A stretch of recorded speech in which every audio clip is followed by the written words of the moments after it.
Hey guys, we're gonna clean the room. Yes. First off, we're gonna clean the bed. We're gonna make the bed. Second of all, we need to clean the dishes.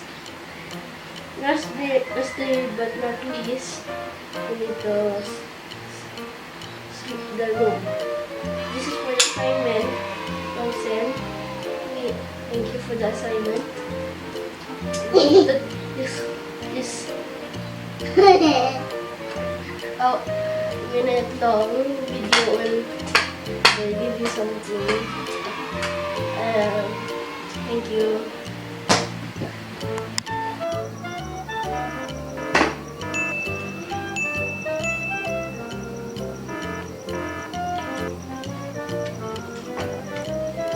Sarap ng pagkain. Linis natin to.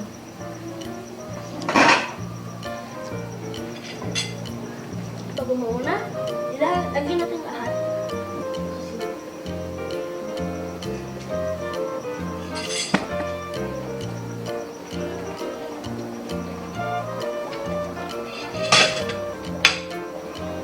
Ito lang talaga, isang plato lang. Una muna, kukunin natin to. Sponge. Lagyan natin sa mga social media. So,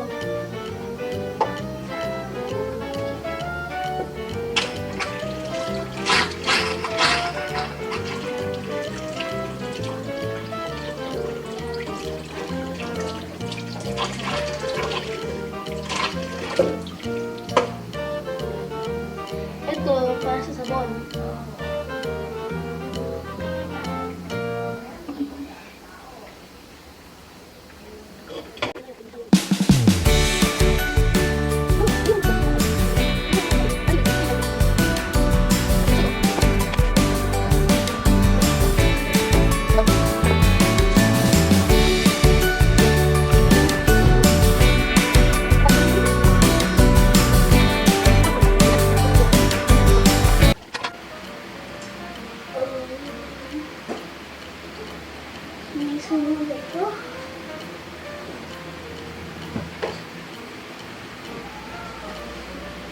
Okay, lilinis natin ito.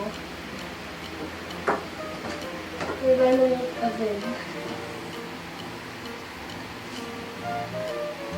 Ano muna, lalagyan lang natin muna dito yung lahat.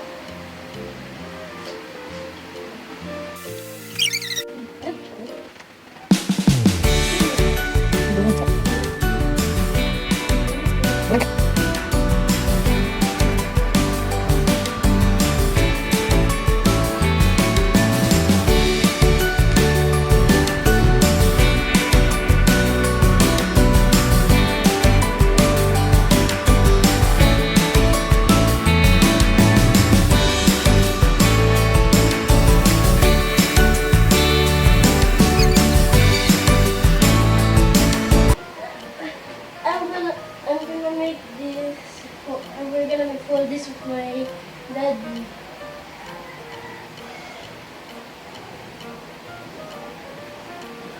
Time lapse, start!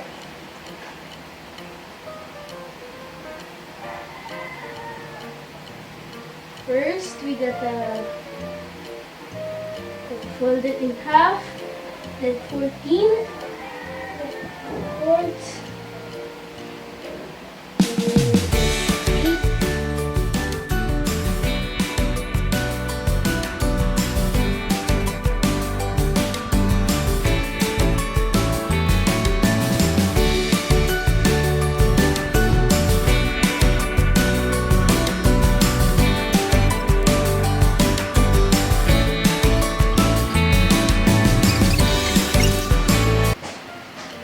instruction. Oopsies, I forgot. We need to do this.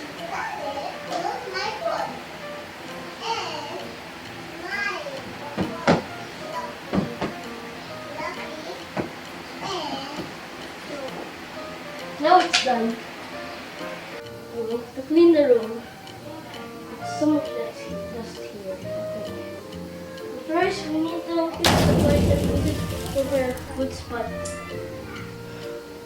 First things first, we don't do this. We have to my toilet. It's not over there, Daddy. It's working.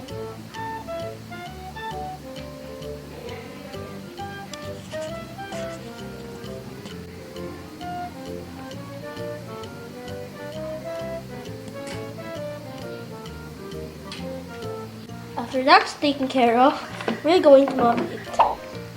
Hold on. Okay. Be slow on the steering part because sometimes you can do that. Then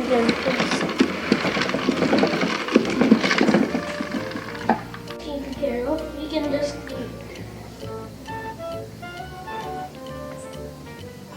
We go side to side, look it is really important to do this.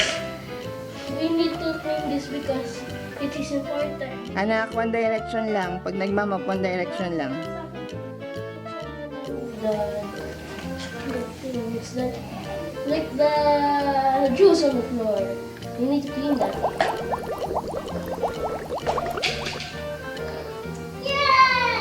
That's why you need to clean it perfectly and sink. And then, let's see for the front.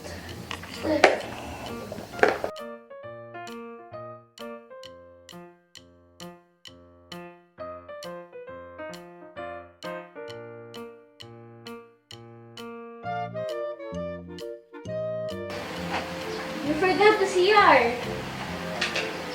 Yeah, you forgot it. It's just on the notebook. Yeah.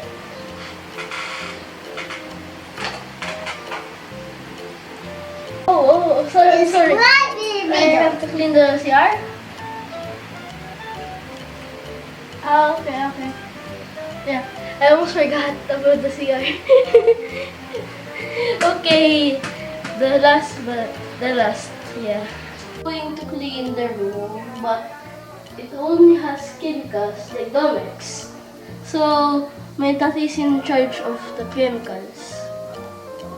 That's why my daddy is gonna do it. Okay.